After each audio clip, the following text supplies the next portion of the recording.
કેપેસિટરની આપણે ચર્ચા કરી છે. કેપેસિટર એટલે શું એ આપણે જોઈ લીધું છે. તો એમની અંદર આપણે એવું કીધું કે ભાઈ બે સુવાહકો, અલગ કરેલા સુવાહકો એનાથી બનતી જે રચના છે એ રચના એને આપણે નામ આપ્યું છે કેપેસિટર. હવે આ કેપેસિટર એને ધ્યાનમાં લઈ અને આપણે એક નવો ટોપિક એમાં સમજવાનો છે, સમાંતર પ્લેટ કેપેસિટર. સમાંતર પ્લેટ કેપેસિટર એના કેપેસિટન્સનું સૂત્ર ધારો. પ્રશ્ન આપણા માટે લખ્યો છે સમાંતર પ્લેટ કેપેસિટરના કેપેસિટન્સનું સૂત્ર. કેપેસિટન્સનું સૂત્ર આપણે મેળવવું છે. આ રીતનો પ્રશ્ન પૂછી નાખ્યો. તો પહેલા તો આપણને ખબર છે કેપેસિટર હોય તો કેપેસિટરની અંદર કેટલી પ્લેટો આવે? બે પ્લેટો આવે. બરાબર? કેપેસિટરમાં કેટલી પ્લેટો આવે? બે પ્લેટો આવશે અને આ બંને પાછી સમાંતર છે. એટલે સમજો કે મારી રીતના દોરી શકું. માની લો કે અમે બે સમાંતર પ્લેટ ધ્યાનમાં લીધી છે. કોઈને એમ થાય મારે આડી દોરવી છે તો આડી પણ દોરી શકે. બરાબર છે? હવે ધારી લો કે પહેલી પ્લેટ જે છે એ પહેલી પ્લેટ એના ઉપર ધન વિદ્યુતભાર છે. બીજી પ્લેટ જે છે એ બીજી પ્લેટ કે જેના ઉપર ઋણ વિદ્યુતભાર રહેલો છે. હવે એવું જરૂરી નથી કે કેપેસિટર હોય તો એની બે પ્લેટ હોવી જોઈએ. વ્યાખ્યામાં આપણે શબ્દ વાપર્યો છે બે અલગ કરેલા સુવાહકથી બનતી રચના, એને આપણે નામ આપ્યું છે કેપેસિટર. આવું બની શકે એક સુવાહક છે એને પણ આપણે કેપેસિટર ગણવો પડે, પણ ક્યારે? તો એના માટે બીજી પ્લેટ જે છે એ અનંત અંતર રહેલી હોય તો.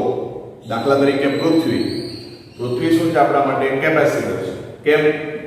તો કે પૃથ્વી માટે બીજી પ્લેટને આપણે ક્યાં ગણી લઈએ? અનંત અંતરે ગણી લઈએ. જો બીજી પ્લેટને આપણે અનંત અંતરે ગણીએ તો પૃથ્વી એક સુવાહક છે, એ સુવાહક શું બનાવશે? કેપેસિટરની રચના તૈયાર કરશે. અહીંયા આપણે બે પ્લેટને ધ્યાનમાં લીધી છે. હવે આ બંને પ્લેટ એકબીજાને સમાંતર છે એટલે આ આપણું કયું કેપેસિટર થઈ ગયું? સમાંતર પ્લેટ કેપેસિટર. કેપેસિટર જે છે, કેપેસિટર એની આ બાજુ ડાબી બાજુ આવેલું કોઈ બિંદુ, જમણી બાજુ આવેલું કોઈ બિંદુ અને વચ્ચે આવેલા બિંદુ પાસે આપણે એનું કેપેસિટન્સનું સૂત્ર ધારીશું. પહેલા તો આપણે વિદ્યુત ક્ષેત્ર જાણીએ. કેટલું વિદ્યુત ક્ષેત્ર હશે એ પહેલા આપણે જાણવાનો પ્રયત્ન કરીએ એટલે એના ઉપરથી આપણને ખ્યાલ આવશે. પણ આ પરિસ્થિતિને આપણે સમજીએ કે આ સતત વિદ્યુતભારની પરિસ્થિતિ ગણે. સતત રીતે પથરાયેલો વિદ્યુતભાર જે છે એની આ પ્લેટ એને આપણે અનંત લંબાઈની જો પ્લેટ ગણીએ તો ચેપ્ટર નંબર 1 માં આપણે આ ટાઈપની રચના ભણી ગયા છે. અનંત લંબાઈનું જે કે પૃષ્ઠ છે એ પૃષ્ઠના કારણે ઉદ્ભવતું વિદ્યુત ક્ષેત્ર સિગ્મા બાય એક પ્લેટના કારણે કામ આપીએ છીએ એકના કારણે તો સિગ્મા બાય 2 એપ્સિલોન 0 એનો ઉપયોગ કરીએ તો ચાલો આ પ્લેટ 1 આ પ્લેટ 2. પ્લેટ 1 એની ડાબી બાજુએ આવેલા બિંદુ પાસે અહીંયા બરાબર સમજો આ પ્લસ ચાર્જ છે પ્લસ તો પ્લસના કારણે આ બિંદુ પાસે ક્ષેત્ર રેખાઓ કઈ તરફ જાય? તો આપણને ખબર ધન વિદ્યુતભાર હોય તો ક્ષેત્ર રેખા બાજુ જાય 12 તરફ. આ ઋણના કારણે અહીંયા કઈ તરફ? તો ઋણ પોતાની તરફ ખેંચે એટલે આ તરફ જશે. બંનેનું ડાયરેક્શન કેવું છે? એકબીજા કરતા પરસ્પર વિરુદ્ધ છે. અહીંયા ચેક કરો પ્લસના કારણે આ બિંદુ પાસે ક્ષેત્ર બહાર તરફ, માઈનસના કારણે કઈ તરફ? અંદર તરફ. અહીંયા પણ બંને કયા તરફ જાય છે? બહાર તરફ. તો આને આમ લખી શકીએ ને આને લખી દો E1 આને લખીએ E2. સેમ અહીંયા છે આ E1 અહીંયા E2. ચાલો પ્લસના કારણે આ બિંદુએ તો કે આ બિંદુ પાસે આ બહાર તરફ આવી જશે E1. પછી માઈનસના કારણે પણ પ્લેટમાં અંદર તરફ જશે એટલે એ એક તરફ આવશે એટલે એને કહીએ E2. તો અહીં બંનેનું ડાયરેક્શન સરખું છે, એક જ દિશામાં છે તો બેનો શું થશે? સરવાળો. પરિણામ લેવું છે એટલે દરેકમાં સરવાળો થશે પણ આ બાજુ અને પેલી બાજુ પરસ્પર દિશા વિરુદ્ધ છે એટલે ત્યાં શું થઈ જશે? બાદબાકી થઈ જશે. તફાવત લેવો પડશે. ક્લિયર છે? ચાલો લખી શકાય પ્લેટ 1 ની ડાબી બાજુએ આવેલા બિંદુએ ઉદ્ભવતું ક્ષેત્ર. ડાબી બાજુએ આવેલા બિંદુએ ઉદ્ભવતું ક્ષેત્ર. ચલો ડાબી બાજુએ જે બિંદુ છે ત્યાં પરિણામી ક્ષેત્ર લઈ આવે તો E બરાબર E1 E2 કરવું પડે. આપણે કેવું લેવું પડશે? ઋણ લેવું પડશે. ચાલો સૂત્રનો ઉપયોગ કરવાનો વાત થઈ છે આપણી સિગ્મા બાય 2 એપ્સિલોન 0. જો પરિણામ તો હકીકતમાં આ રીતે મળવાનું છે સરવાળો. પરિણામ હંમેશા કઈ રીતે મળવાનું છે? સરવાળો. જો તમે અહીંયા દિશા નક્કી કરો છો, દિશાનો ઉપયોગ કરો છો, અહીંયા વચ્ચે મેં પહેલા કેમ માઈનસ લીધું હતું. જો તમે દિશાનો ઉપયોગ કરો તો આ નેગેટિવ સાઈન છે ને, જે વીજભાર ઋણ છે ને, ઋણ, આને માઈનસ q લખે, આને પ્લસ q લખે. બરાબર? હવે આના ઉપર લખું તો પ્લસ સિગ્મા લખાય, માઈનસ સિગ્મા લખાય. જો દિશાનો ઉપયોગ કરો તો આ નેગેટિવ સાઈનને ભૂલી જવાનું, અને જો દિશાનો ઉપયોગ ન કરો તો નેગેટિવ સાઈનને તમારે ધ્યાનમાં લેવાનો. ખ્યાલ આવશે? અહીંયા મેં વચ્ચે માઈનસ લીધું, તેનો મતલબ મેં દિશાનો ઉપયોગ કરેલો, તમારે નેગેટિવ સાઈનને શું કરવું પડે? ભૂલવું પડે. ખ્યાલ આવે છે? પણ જો વચ્ચે પ્લસ જ રાખો પરિણામમાં તો મારે શું કરવું પડે? માઈનસને ધ્યાનમાં લેવું પડે. તો અહીંયા હું દિશાનો ઉપયોગ કરીને કામ કરું છું. અહીંયા મેં માઈનસ લઈ લીધું છે, તો માઈનસ સિગ્મા બાય 2 એપ્સિલોન 0, એટલે આ થઈ ગયું 0. હવે સેમ રીતે પ્લેટ 2 ની જમણી બાજુએ આવેલા બિંદુએ, ચાલો આવેલા બિંદુએ ઉદ્ભવતું ક્ષેત્ર, જમણી બાજુએ આવેલા બિંદુએ ક્ષેત્ર સેમ કન્ડિશન થશે. સેમ કન્ડિશનમાં આપણે E1 E2 કરી શકીએ. કોઈને એમ કહે સર આ બાજુ તો તમે આને ધન ગણાવ્યું છે તો આને ઋણ લીધું છે, એવું નથી દોસ્તો. E1 વિદ્યુત ક્ષેત્ર છે પ્લસ વિદ્યુત ભારના કારણે છે, E2 જે છે માઈનસ ના કારણે છે, એટલે આપણે માઈનસ ને આપીએ છીએ. બરાબર છે? આપણ થશે સિગ્મા બાય શું થશે? 2 epsilon 0 minus sigma by 2 epsilon 0 cancel, answer થઈ ગયો કેટલો? 0. હવે વચ્ચેના બિંદુએ, બરાબર, બંને પ્લેટની વચ્ચેના બિંદુએ ઉદ્ભવતું ક્ષેત્ર લઈએ તો ત્યાં બંને સેમ જ ડાયરેક્શન છે, બંને ડાયરેક્શન સેમ છે, એટલે E1 E2 લખાય. બંનેના કારણે ઉદ્ભવતું ક્ષેત્રનો સરવાળો કરીએ તો લખીએ શું? Sigma by 2 epsilon 0 plus sigma by 2 epsilon 0. હવે એવું નહીં કહેતા સર અહીંયા તો સિગ્મા ઋણ છે, નહીં, આપણે દિશાનો ઉપયોગ કર્યો છે. અહીંયા બંને સેમ ડાયરેક્શનમાં છે એટલે પોઝિટિવ લીધું છે. તો આ થઈ જશે કેટલા? તો કે 2 sigma by 2 epsilon 0, that means sigma by epsilon 0. એટલે આ વિદ્યુત ક્ષેત્ર થઈ ગયું આપણું E બરાબર સિગ્મા બાય એપ્સિલોન 0. ચાલો હવે સિગ્મા બરાબર, સિગ્મા એટલે શું છે? વિદ્યુત ભારની પૃષ્ઠ ઘનતા છે. તો ચેપ્ટર નંબર 1 પ્રમાણે સિગ્માની જગ્યાએ શું લખી શકાય? તો કે પૃષ્ઠ ઘનતાનું સૂત્ર શું? તો કે સિગ્મા બરાબર q by a. Sigma is equal to શું? q by a. તો લખીએ ને sigma is equal to q by a હોવાથી E બરાબર q by epsilon 0 into a. એટલે વિદ્યુત ભાર મૂકો આપણે, ત્યાર પછી આપણને વિદ્યુત ક્ષેત્ર મળી ગયું.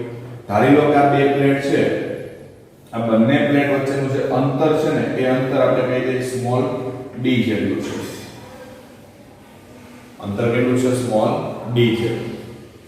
તો આમના ઉપરથી આપણે વિદ્યુત સ્થિતિમાનનું સૂત્ર આપણને ખબર છે, v બરાબર E ડોટ d. એનો ઉપયોગ કરીએ. v બરાબર ed. ચલો E કેટલા છે? તો કે E બરાબર છે q by epsilon 0 a into d. કોના બરાબર? v બરાબર. હવે કેપેસિટરનું સૂત્ર આપણને ખબર છે દોસ્તો, કેપેસિટર C બરાબર q બાય v લખાય. C બરાબર શું? q by v. ચલો v નું સૂત્ર અહીંયા એડ કરી દે આપણે. આ સૂત્રને નીચે એડ કરો તો અહીંયા લખી શકીએ શું? C equal to q by v બરાબર શું છે? q into d. q into d. છેદનો છેદ થશે અંશમાં, એટલે એપ્સિલોન 0 a એને લઈ લીધું ઉપર. ચલો q કેન્સલ થઈ જશે, તો C equal to epsilon 0 a by d. ચલો આ થઈ ગયું આપણું સમાંતર પ્લેટ કેપેસિટરનું સૂત્ર. યાદ રાખજો, કેપેસિટર ની અંદર આપણને કોઈ ઉલ્લેખ નથી આપેલો કે ભાઈ કયા પ્રકારનું કેપેસિટર છે, તો આપણે ખાલી સૂત્ર લઈ શકીએ C બરાબર QI. પણ જો રકમ આપણને કીધું હોય કે કેપેસિટર આપણું સમાંતર પ્લેટ કેપેસિટર છે, તો કમ્પલસરી આપણે આ સૂત્રનો ઉપયોગ કરવાનો થાય. C = A/D આ સૂત્રનો આપણે ઉપયોગ કરવાનો થશે. ખ્યાલ આવશે? એટલે અહીંયા સુધીનું કામ થઈ ગયું આપણે સમાંતર પ્લેટ કેપેસિટર. હવે તમે આમાં તમારી રીતે ગમે તે ગણતરી કરી શકો. ε0 તમને ખબર છે, A અને D ક્ષેત્રફળ તમે તમારી રીતે ધારી શકો. ધારો કે કોઈ એમ કે 1 મીટર સ્ક્વેર જેટલું ક્ષેત્રફળ મારે લેવું છે, એનો મતલબ શું થયો? 1 મીટર ગુણ્યા 1 મીટર લંબાઈ અને પહોળાઈ. પછી કેટલા અંતરે ગોઠવવા છે? તો કે ભાઈ 1 મીટરના અંતરે ગોઠવી દો, તો તમારો સીધો આન્સર મળશે 8.85 ગુણ્યા 10⁻12 ઘાત. કારણ કે A બરાબર કેટલા? A, D બરાબર પણ 1 છે, તો આન્સર થઈ ગયો C = ε0. પણ કેપેસિટન્સ એના માટે વપરાતો એકમ કયો હતો? ફેરાડે. ફેરાડે એકમ દોસ્તો યાદ રાખજો, વ્યવહારની અંદર બહુ મોટો એકમ કહેવાશે. શા માટે મોટો એકમ? તો એક સિમ્પલ વસ્તુ છે. તમે આમાંથી એવું વિચારો, કેપેસિટન્સ આપણને જોઈએ છે 1 ફેરાડે. ધારો કે આ બે પ્લેટ છે ને આપણે એકબીજાથી 1 સેન્ટીમીટરના અંતરે ગોઠવી, ખૂબ ટૂંકા અંતરે. જો બે પ્લેટને એકબીજાથી ખૂબ ટૂંકા અંતરે ગોઠવીએ 1 સેન્ટીમીટર, તો ક્ષેત્રફળ કેટલું રાખવું પડે આપણે? તો આને કરતા બનાવો. A = CD ના છેદમાં ε0 થાય. C બરાબર કેટલા છે દોસ્તો? C બરાબર છે 1 ફેરાડ, D બરાબર 1 સેન્ટીમીટર એટલે 10⁻2 લખાય. ε0 8.85 10⁻12 ઘાત થાય. કદાચ હું આનું સાદુરૂપ ન આપું, ઘડીની સાઈડમાં રાખું, આ 10⁻12 ઉપર લઈ જાવ તો 10 ની કેટલી ઘાત થાય? માઈનસ ઉપર જશે તો પ્લસ થઈ જશે. 10 ઘાત બચશે દોસ્તો પ્લસમાં 1/8.85 ગુણ્યા 10 ઘાત. હવે મને એ પણ ખબર છે, જો અહીંયા 1/8 કરીશ એટલે મારો આન્સર કોઈ 0 પોઈન્ટ સમથિંગ આવશે, કારણ કે છેદ મોટો છે. હવે 0 પોઈન્ટ કોઈ સમથિંગ આન્સર આવ્યો, 1 પોઈન્ટ કાપી નાખો. માનો મારો આન્સર અહીંયા 0 પોઈન્ટ સમથિંગ કોઈ આવ્યો છે, બરાબર? ગુણ્યા 10 ની કેટલી ઘાત થાય? 10 ઘાત થાય. હવે 1 પોઈન્ટ હું કાપીને જઈશ તો એપ્રોક્સિમેટલી મારી ઘાત ગણાશે 10⁹ ઘાત મીટર સ્ક્વેર. આટલું મોટું મારે ક્ષેત્રફળ રાખવું પડે. અને જો આટલું મોટું ક્ષેત્રફળ રાખવું તો એ બહુ મોટી વસ્તુ થઈ જાય. તમારે 10⁹ ઘાત એનો બે ભાગમાં એને ડિવાઈડ કરીને કામ કરવું પડે. અને એટલી મોટી તમે પ્લેટ ગોઠવશો ત્યારે તમને 1 ફેરાડે કેપેસિટર મળશે. ખ્યાલ આવે છે? એટલે એ ખૂબ જ મોટો એકમ બની શકે. એટલા માટે આપણે વ્યવહારની અંદર નાના એકમોનો ઉપયોગ કરીએ છીએ. માઇક્રો ફેરાડે, મિલી ફેરાડે, નેનો ફેરાડે આ બધા એકમોનો ઉપયોગ કરીએ છીએ. તો આ ચર્ચાથી દોસ્તો આપણી સમાંતર પ્લેટ કેપેસિટર એના દ્વારા ઉદ્ભવતું કેપેસિટન્સનું આપણે સૂત્ર તારવ્યું છે. વ્યવસ્થિતપણે તમારે થિયરી તૈયાર કરવાની છે. ક્લિયર? ચાલો દોસ્તો, નેક્સ્ટ થિયરી છે આપણી પાસે સમાંતર પ્લેટ કેપેસિટર. એની વચ્ચે ડાઇલેક્ટ્રિક પદાર્થને ગોઠવીએ તો કયા પ્રકારની અસરો જોવા મળશે એ વસ્તુને વિચારીએ. પહેલી પરિસ્થિતિ ફરી પાછી આપણે કેપેસિટરને ધ્યાનમાં લઈએ. આપણી પાસે સમાંતર પ્લેટ કેપેસિટર છે, એની બે પ્લેટો. એમાં પહેલી પ્લેટ જે છે એના ઉપર ધન વિદ્યુતભાર છે અને બીજી પ્લેટ જે છે એના ઉપર ઋણ વિદ્યુતભાર જમા થયેલો છે. આ રીતે.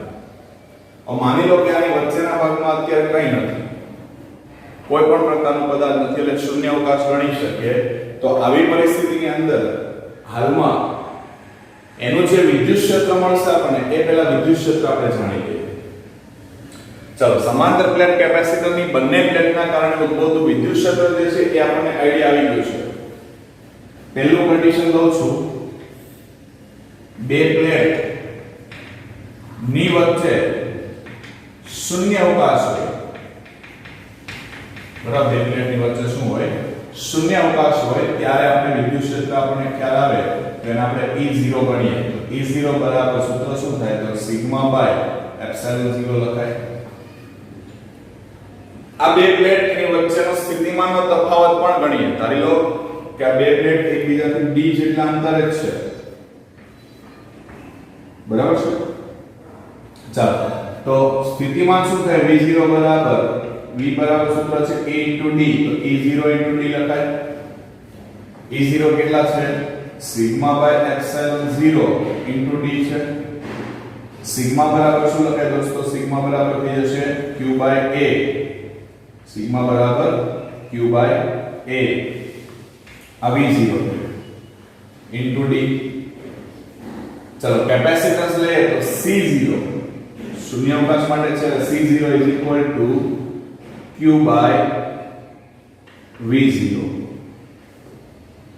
v0 અંદર એડ કરી દો તો q ના છેદમાં q ઇન્ટુ d આ છેદનો છેદ તો રેશન્સમાં લે એપ્સિલોન 0 ઇન્ટુ a ને લઈ લે ઉપર q કેન્સલ દોસ્તો તો આ થઈ ગયું એપ્સિલોન 0 a upon d. પણ ક્યારે? કે જ્યારે કેપેસિટર એની બે પ્લેટ વચ્ચે શૂન્ય અવકાશ હોય તો. હવે માની લો કે આપણે એની અંદર કોઈ ડાઇલેક્ટ્રિક અચળાંક ધરાવતો કોઈ ડાઇલેક્ટ્રિક પદાર્થ છે એને આપણે દાખલ કરી દઈએ છીએ. આગળ આપણે થિયરી શીખી ગયા છે જેની અંદર આપણે એ પણ ચર્ચા કરી છે ડાઇલેક્ટ્રિક પદાર્થ એને વિદ્યુત સમાન વિદ્યુત ક્ષેત્ર લાગુ પાડીએ છીએ આપણે તો કયા પ્રકારની અસર થાય છે. આ એક સમાન વિદ્યુત ક્ષેત્ર ગણી શકાય.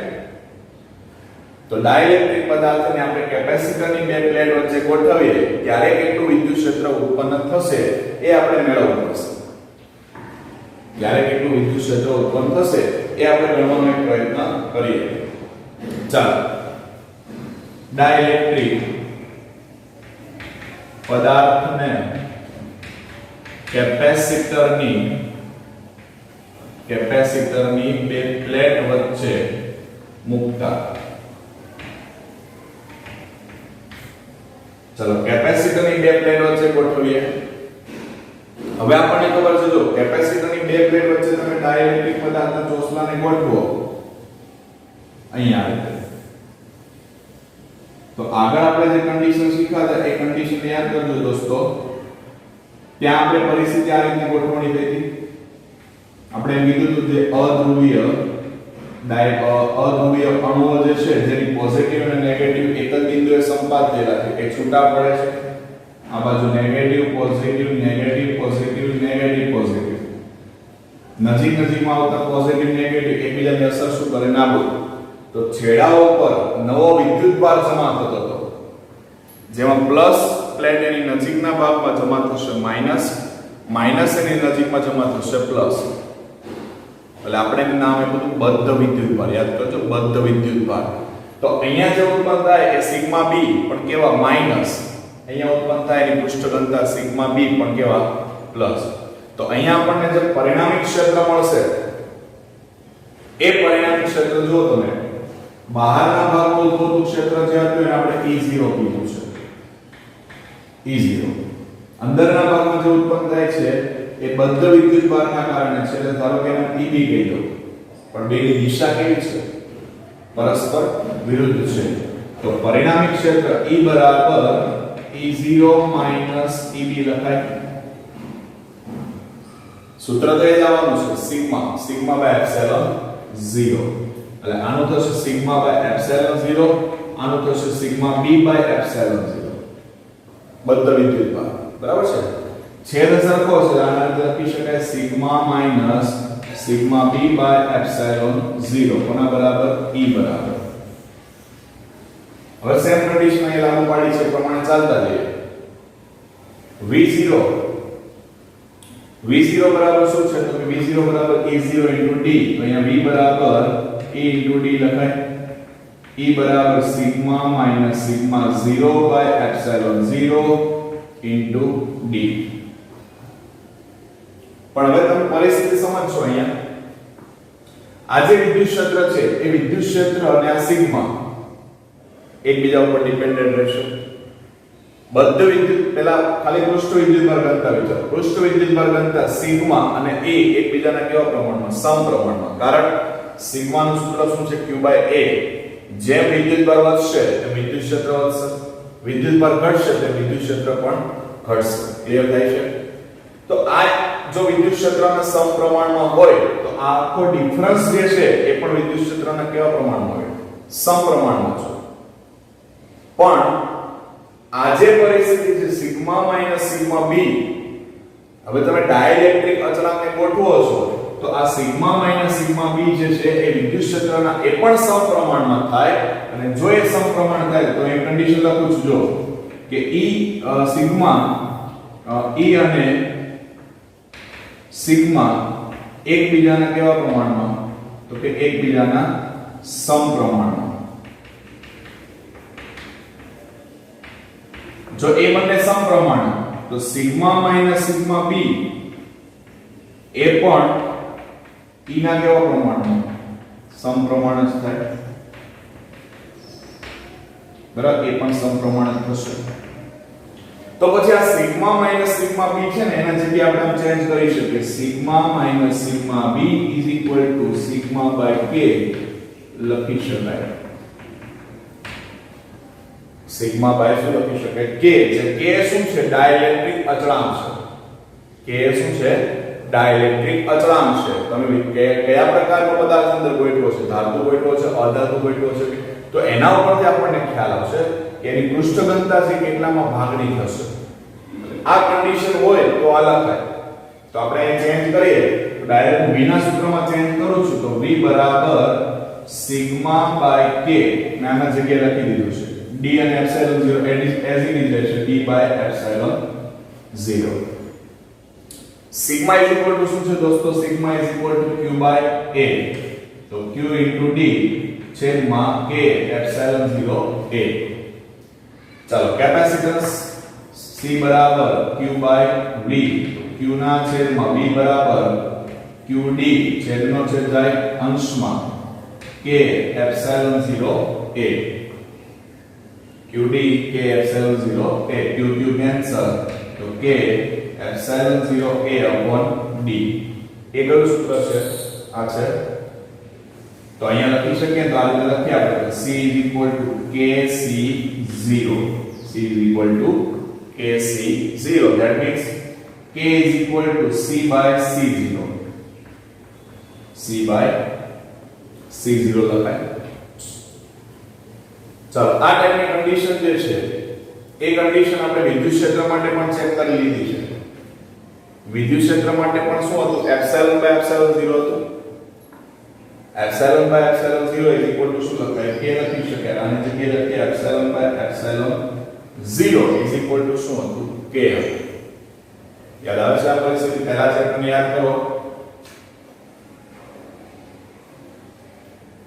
એટલે બંને પરિસ્થિતિ માટે આપણે આ વસ્તુને સાબિત કરીએ તો k is equal two c upon c0 અથવા એપ્સિલોન upon એપ્સિલોન 0 હજુ વિદ્યુત ક્ષેત્ર માટે પણ તમે ચેક કરી શકો બાહ્ય વિદ્યુત ક્ષેત્ર જે આ કન્ડિશન છે એ કન્ડિશન માટે પણ તમે ચેક કરી શકો છો જો અહીંયા હું આને ચેન્જ કરું તો આને આમ લખી શકાય ને is equal to sigma by k epsilon 0 આ બેનો ગુણોત્તર લઈ લો e0 ના છેદમાં e અલગથી લઈ લો પેલી બાજુ e0 by e તો e0 કેટલા છે સિગ્મા બાય એપ્સિલોન 0 અહીંયા e કેટલા આવ્યા sigma by k epsilon 0 sigma by k epsilon 0 sigma sigma cancel epsilon 0 cancel છેદનો છેદ જાય અંશમાં એટલે k તો આના જગ્યાએ પણ એડ કરાય ને આની સાથે તો અહીંયા પણ આપણે એડ કરી દઈએ ઇઝ ઇક્વલ ટુ e0 ના છેદમાં e પછી પહેલા ચેપ્ટર પ્રમાણે તમે બળ માટે પણ યાદ કરો બળની કન્ડિશન પણ હતી ત્યાં F અને Fm એક શૂન્યાવકાશ માટે લાગતું બળ હતું ને બીજું માધ્યમ માટે લાગતું બળ હતું શૂન્યાવકાશમાં લાગતું બળનું સૂત્ર આપણે સાદું લેતા હતા F = 1/4 epsilon 0 q1 q2 by r2 માધ્યમ માટે લઈએ તો Fm = 1/4 epsilon q1 q2 by r2 આ બેનો ગુણોત્તર લઈ લો આ બેનો ગુણોત્તર લેશો એટલે આ પદ કેન્સલ આ કેન્સલ q1 q2 કેન્સલ અહીંયા એપ્સિલોન અને એપ્સિલોન 0 બચશે આ એપ્સિલોન 0 એપ્સિલોન આ બાકી કેન્સલ થઈ જશે તો આ ઉપર જતું રહેશે એપ્સિલોન બાય એપ્સિલોન 0 અહીંયા f બાય fm પણ એપ્સિલોન upon એપ્સિલોન 0 કોણ છે k છે તો એને પણ તમે આમાં જોઈન્ટ કરી શકો છો તો આ બધાનો મતલબ શું છે? આનો મતલબ શું થયો? જો કેપેસિટર નું કેપેસિટન્સ એ શૂન્ય અવકાશનું જે કેપેસિટન્સ હોય એના કરતા કેટલા ગણું થઈ જાય? k ગણું. પણ ક્યારે? ડાઇલેક્ટ્રિક પદાર્થ તમે ગોઠવો છો ત્યારે એનું કેપેસિટન્સ જે છે કેટલા ગણું થાય? k ગણું થાય. એવો તમે દરેક માટે અહીંયા ઉલ્લેખ કરી શકો. ધારો કે વિદ્યુત ક્ષેત્ર માટે વાત કરું તો E0 by E is equal to k છે એટલે એને આમ લખાય E0 by E is equal to k. તો k ને આ E ને ઉપર લઈ લો તો E0 બરાબર k into E. બોલો આના માટે શું લખી શકાય?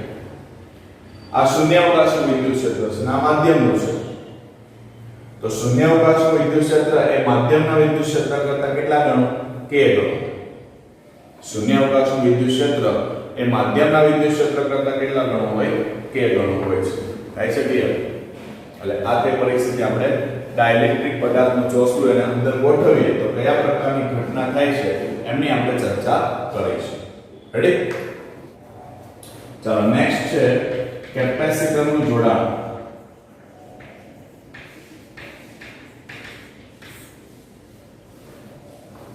કોમ્બિનેશન કરવાનું છે આપણે. Combination of capacitors. કેપેસિટરનું જોડાણ કેટલી રીતે થઈ શકે? તો યાદ રાખજો દોસ્તો, કેપેસિટરનું જોડાણ બે રીતે થાય. એક શ્રેણી જોડાણ આવે અને બીજું સમાંતર જોડાણ. એક શ્રેણી જોડાણ, બીજું કયું? સમાંતર જોડાણ. ચલો પહેલા આપણે શ્રેણી જોડાણની ચર્ચા કરીએ અને પછી આપણે સમાંતર. કારણ કે તમને શ્રેણી જોડાણ આવડશે એટલે ઓટોમેટિક તમને સમાંતર જોડાણ પણ આવડશે.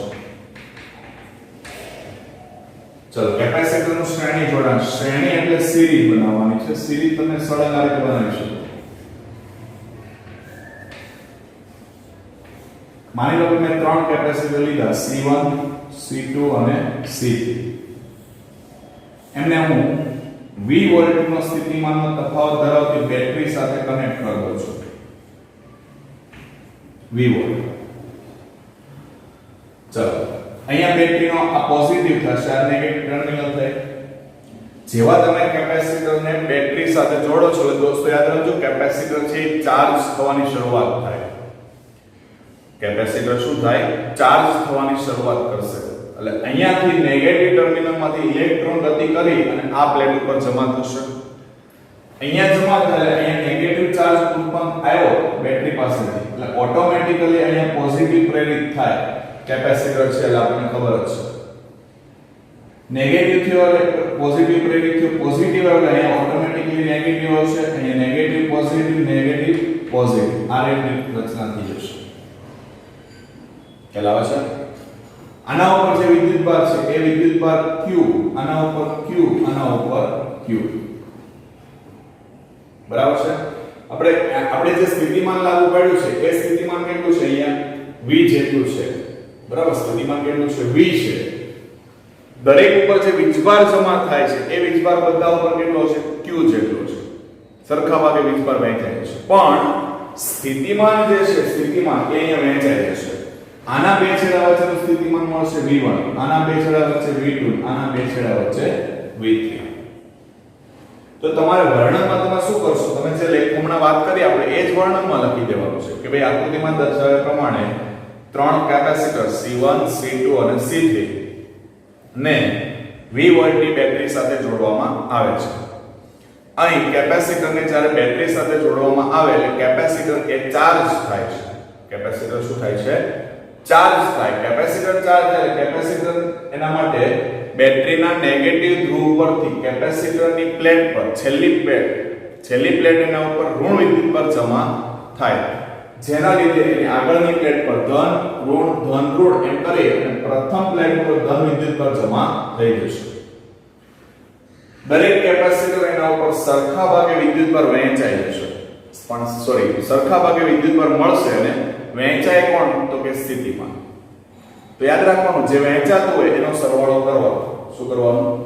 જે વહેંચાતું હોય એનો સરવાળો કરવાનો એટલે આપણને કુલ સ્થિતિમાન મળવું જોઈએ. તો V બરાબર V1 V2 V3 લખાય. કેપેસિટરનું સૂત્ર છે આપણી પાસે C બરાબર Q by V. આના ઉપરથી ચાલીએ તો V ને કરતા બનાવો. V બરાબર Q by C. આના માટે શું લખાય? Q by C1 Q by C2 Q q/c3 ખ્યાલ આવશે? ચાલો દરેક માટે q છે ઉપર, આ v ની જગ્યાએ હું મૂકી દો q/c, દરેકમાંથી q કેન્સલ થાય, આ ત્રણેયમાંથી કોમન લેવાનું એટલે કૌંસની બહાર લખાય, બંને બાજુથી q કેન્સલ, તો 1/c = 1/c1 + 1/c2 + 1/c3 આ થઈ ગયું તમારું સૂત્ર. બહુ સિમ્પલ છે દોસ્તો. તમારે ખાલી મગજમાં એટલું યાદ રાખવાનું છે જે વહેંચાતું હોય ને એનો સરવાળો કરવાનો, પણ યાદ રાખવું પડે એના માટે કે શ્રેણી જોડાણ હોય તો એના માટે q કેવો રહેશે તો કે સમાન, અને v શું થશે વહેંચાશે. તો આના કરતા ઉલટું સમાંતર જોડાણ હોય તેમાં q શું થાય તો કે વહેંચાય, અને v કેવો રહેશે સમાન રહેશે. બસ આટલું યાદ રાખી લો તમારું કામ સરળ છે. ચલો આ ત્રણ કેપેસિટર માટે થયું. હવે માની લો મારી પાસે n કેપેસિટર છે, એટલા n, તો n માટે સિમ્પલ, n કેપેસિટર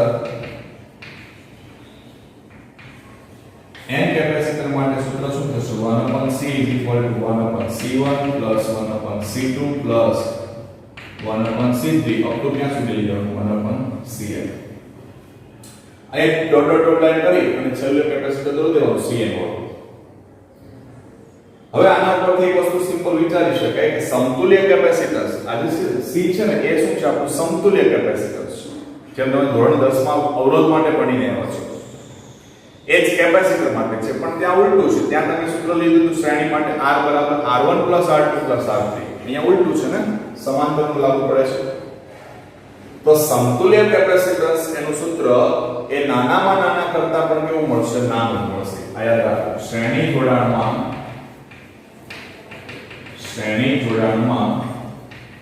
સમતુલ્ય કેપેસિટર નું મૂલ્ય શ્રેણીમાં જોડેલા કેપેસિટરના નાનામાં નાના મૂલ્ય કરતા પણ કેવું મળશે નાનું મળશે. આનો મતલબ શું છે? દાખલા તરીકે તમે એમ કે 3 માઇક્રોફેરાડે, 5 માઇક્રોફેરાડે, 10 માઇક્રોફેરાડે ના ત્રણ કેપેસિટર શ્રેણીમાં જોડેલા છે. તો સમતુલ્ય કેપેસિટન્સ સૂત્ર નીચેનામાંથી કયું હોઈ શકે? તમે ડાયરેક્ટલી સોલ્વ કરી શકો. જેનું મૂલ્ય 3 કરતા ઓછું હોય, કારણ કે નાનું કોણ છે 3 છે, તો 3 કરતા જેનું મૂલ્ય ઓછું હોય એ તમારો સમતુલ્ય કેપેસિટન્સ થશે. ક્લિયર છે? ચાલો આના કરતા તદ્દન ઉલટું એ સમાંતરનું કામ થાય છે. અહીંયા આપણે સમાંતર જોડાણને ધ્યાનમાં લઈએ છીએ. સમાંતર જોડાણ. ચલો સમાંતર જોડાણ હશે તેની રચના આપણી કંઈક આ ટાઈપની હશે. દાખલા તરીકે આ એક કેપેસિટર, બીજું કેપેસિટર, અને માનો કે આપણે 3 લઈએ છીએ તો 3 ની રચના બતાવીએ છીએ.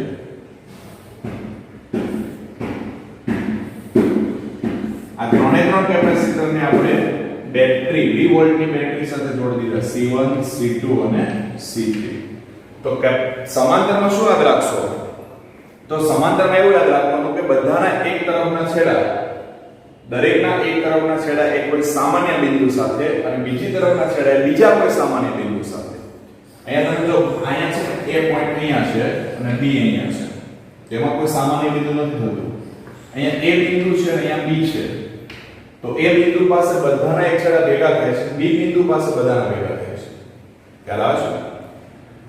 હવે આની અંદર વિદ્યુતભાર બધા માટે સમાન હતો, જ્યારે આમાં વિદ્યુતભાર શું થશે? દરેકની અંદર વહેંચાશે Q1 Q2 અને Q3, કારણ કે પોઝિટિવ ટર્મિનલ નેગેટિવ ટર્મિનલ અહીંથી તમે બેટરી કનેક્ટ કરશો એટલે અહીંયા પહોંચશે તો વિદ્યુતભાર શું થવા લાગશે? વહેંચાવા લાગશે.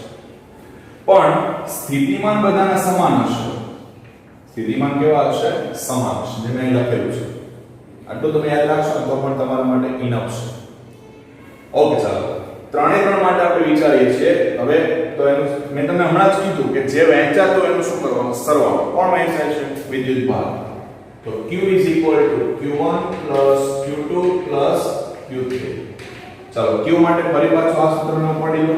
અહીંથી q બરાબર શું થશે cv લખી દો ત્યાં તો આના માટે શું લખાશે c1v c2v c3v ત્રણેયમાંથી v common કાઢી દે તો v common c1 c2 c3 q બરાબર સૂત્ર q બરાબર cv જ્યાં c એ શું કહેવાય સમતુલ્ય કેપેસિટન્સ તો vv કેન્સલ તો c c1 c2 c3 આ થયું સમાંતર જોડાણ છે ને અવરોધ કરતા તદ્દન ઉલટું સમાંતર જોડાણમાં પણ n કેપેસિટર હોય બરાબર n કેપેસિટર ચલો n કેપેસિટર માટે શું લખાય તો કે c બરાબર c1 c2 c3 up to ક્યાં સુધી cn સુધી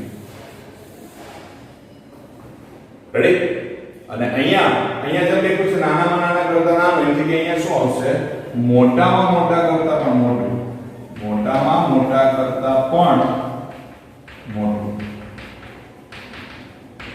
બરાબર મોટામાં મોટા કરતા પણ કેવું મોટું ક્લિયર છે હવે આને આપણે શોર્ટકટ બનાવી દઈએ આજે છે પરિસ્થિતિ આના માટે આપણે આમ લખી શકીએ જો બધા સરખા હોય ધારો કે બધા જ કેપેસિટરનું મૂલ્ય કેવું હોય સરખું હોય તો 1/c 1/c1 અથવા c' લઈ લો 1/c' છેદ સરખો અંશનો સરવાળો થાય અંશ કેટલી વખત થાય n વખત થાય તો 1/c સમતુલ્યનું c' કહું છું c' n ના છેદમાં c લખે આ જો આપણે c' લઈએ c' તો 1/c 1/c 1/c એ રીતના કેટલી વખત n વખત થાય એટલે n/c લખાય તો c' બરાબર શું લખાય c/n તમને કીધું 5 માઇક્રોફેરાડેના 5 કેપેસિટરને શ્રેણીમાં જોડ્યા છે તો સમતુલ્ય કેટલું 5 માઇક્રોફેરાડે છે અને 5 કેટલા છે 5 કેપેસિટર છે એટલે છેદમાં કઈ લીધા આપણે 5 લઈ લીધા ક્લિયર થાય છે એટલે 5 ના છેદમાં 5 કેન્સલ થઈ ગયું 1 માઇક્રોફેરાડ આન્સર આવી ગયો એ જ રીતે આના માટે લાગુ પડે તો ડાયરેક્ટ મળશે c' બરાબર n c ચાલો આ બંને પોઈન્ટ તમારે યાદ રાખવાના છે આવડશે બહુ સિમ્પલ થિયરીઓ છે બે અથવા 3 માર્ક્સ ની અંદર પૂછી શકાય ટાઈપના ક્વેશ્ચન છે અને આના કરતા આ જ ટાઈપની રચના આપણે ચેપ્ટર નંબર 3 ની અંદર આવશે અવરોધ માટે જે આના કરતા ઉલટું કામ કરશે સૂત્ર ઉલટા થશે બાકી આકૃતિઓ સેમ થશે ખ્યાલ આવશે ને ચલો તો ચેપ્ટરના એન્ડ તરફ જઈએ ચલો નેક્સ્ટ કેપેસિટરમાં સંગ્રહ થતી ઊર્જા કેપેસિટરમાં સંગ્રહ થતી ઊર્જા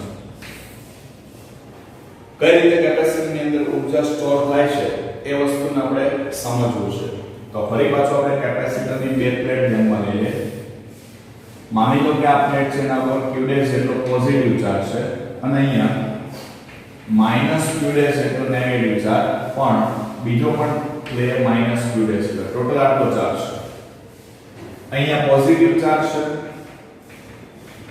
અને પેલા ઉપર નેગેટિવ ચાર્જ છે બરાબર છે હવે સમજો કે ભાઈ અહીંયા કંઈક ડિફરન્ટ પ્રકારના ચાર્જ છે હવે ધારી લો કે મારે અહીંયાથી થોડોક ચાર્જ એને પેલા ઉપર લઈ જવો છે અહીંયાથી થોડોક ચાર્જ એને શું કરવું છે પેલી પ્લેટ ઉપર આપણે લઈ જવો છે એટલે અહીંયા આપણે લઈ જઈશું ચાર્જને તો -dq' જેટલો ચાર્જ આપણે અહીંયા લઈ જઈએ એટલે આમાંથી શું કરશે અમુક ટકા ચાર્જ જે છે એને એ અસરને શું કરશે એ નાબૂદ કરાવશે બરાબર અમુક ટકા જે ચાર્જ છે એ ચાર્જને શું કરશે દૂર કરશે અને જ્યારે એ ચાર્જને દૂર કરશે એના ઉપર માત્ર ખાલી અહીંયા +q જેટલો ચાર્જ હશે અહીંયા -q જેટલો ચાર્જ થઈ જશે અત્યારે તમે જો અલગ પરિસ્થિતિ છે -dq' જેટલો ચાર્જ અહીંથી અહીંયા લઈ જઈએ તો આ q' જેટલો ચાર્જ છે એની જગ્યાએ ચેન્જ કરી અને q જેટલો ચાર્જ બચે છે એવો આપણે પરિસ્થિતિ વિચારીએ તો આ ટાઈપની રચના ફરી પાછી થઈ શકે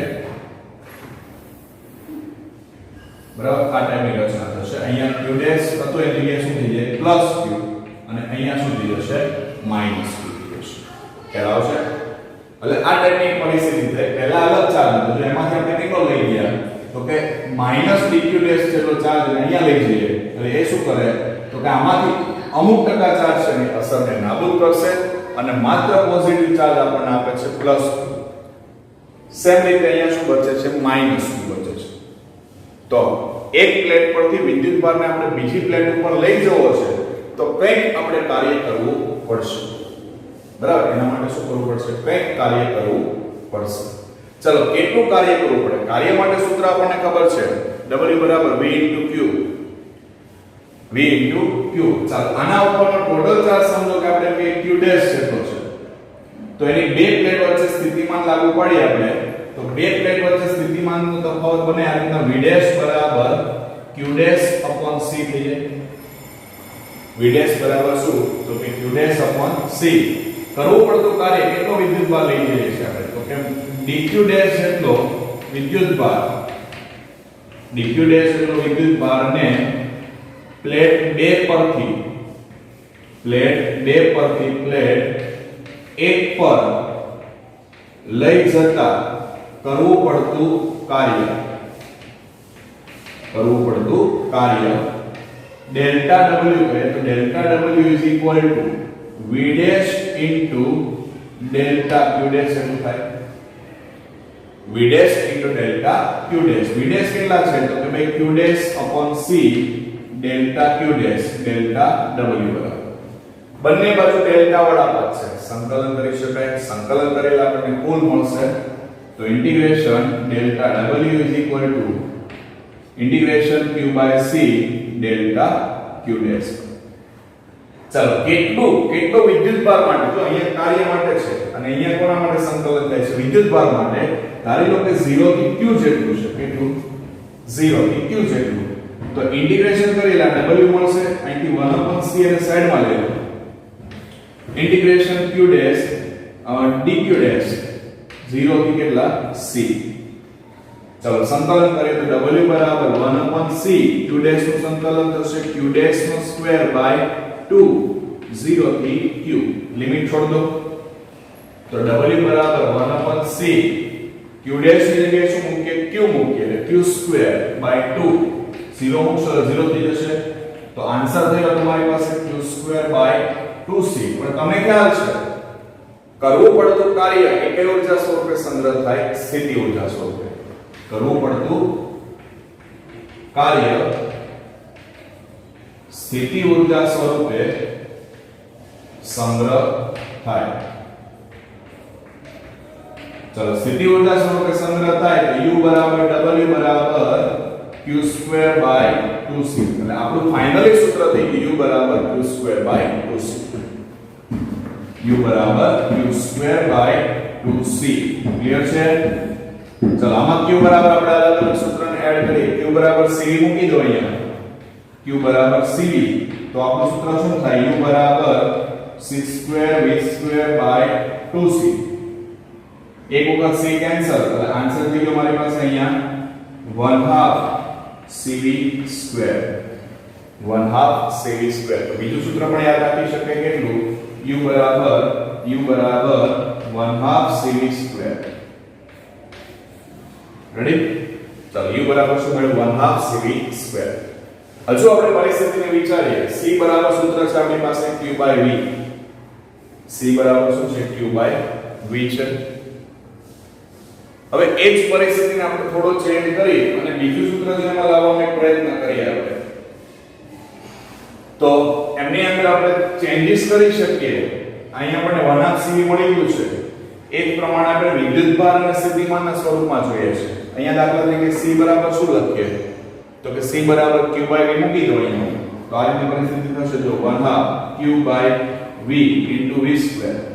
તો V કેન્સલ. આન્સર શું થયો મારો? QV by 2.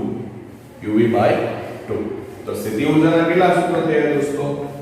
U બરાબર QV by 2, U બરાબર 1/2 CV square અને U બરાબર Q square by 2c. આટલી પરિસ્થિતિ આપણે યાદ રાખવાની છે. બહુ સિમ્પલ થિયરી છે અને સરળ વસ્તુ છે. હવે આમાં જ કદાચ આપણને એવું આપી દે કે ભાઈ એકમ કદ દીઠ સંગ્રહ થતી ઊર્જા ગણો. શું ગણો? એકમ કદ દીઠ સંગ્રહ થતી ઊર્જા. એને કહેવાય ઊર્જા ઘનતા. હું અહીંયા લખું છું દોસ્તો. તમને પૂછી ના કે ઊર્જા ઘનતાનું સૂત્ર મેળવો. તો ઊર્જા ઘનતા એટલે શું? તો કે એકમ કદ દીઠ સંગ્રહ પામતી ઊર્જા. સંગ્રહ પામતી ઊર્જા. એટલે સૂત્રથી ઉર્જા ઘનતા બરાબર ઉર્જાના છેદમાં કદ. ઉર્જા કેટલી છે આપણી પાસે? અહીંથી સૂત્ર લઈ શકીએ આપણે. ઉર્જા કેટલી છે? q2/2c છે, અથવા તમે હાફ cv2 પણ લઈ શકો છો, બરાબર. અથવા ડાયરેક્ટ લઈ લો છો હાફ cv2. કદ કેટલું? તો કે ક્ષેત્રફળ ગુણ્યા લંબાઈ. a into d half c બરાબર epsilon 0a / d v2 upon શું થશે? a into d. ચલો a કેન્સલ, તો આપણી પાસે અહીંયા મળશે 1/2 epsilon 0 a કેન્સલ થયા દોસ્તો. છેદમાં d into d એટલે d2. તો ઉપર આવ્યું v2 ના છેદમાં d2. તો half epsilon 0 આની જગ્યાએ e2 લખાય. કારણ શું? તો કે e બરાબર v upon d. આને દર્શાવે ρ e વડે, ઊર્જા ઘનતા. તો યાદ રાખજો, ઊર્જા ઘનતાનું સૂત્ર છે half epsilon 0 e2. તમને ઘણી વખત આનું પારિમાણિક સૂત્ર પણ આપી દે, તો તમારે જાતે તારવવાનું છે. 1/2 નું કોઈ નથી, epsilon 0 નું તમને આવડવું જોઈએ, અને આ છે વિદ્યુત ક્ષેત્ર. એ મૂકી દો એટલે તમને ઊર્જા ઘનતાનું પારિમાણિક સૂત્ર મળી જાય દોસ્તો. એટલે આ થઈ ગયું એકમ પદ દીઠ સંગ્રહ પામતી ઊર્જા, એટલે કે ઊર્જા ઘનતા. અને આ સાથે આપણા ચેપ્ટર નંબર 2 ની થિયરી અહીંયા પૂર્ણ થાય છે.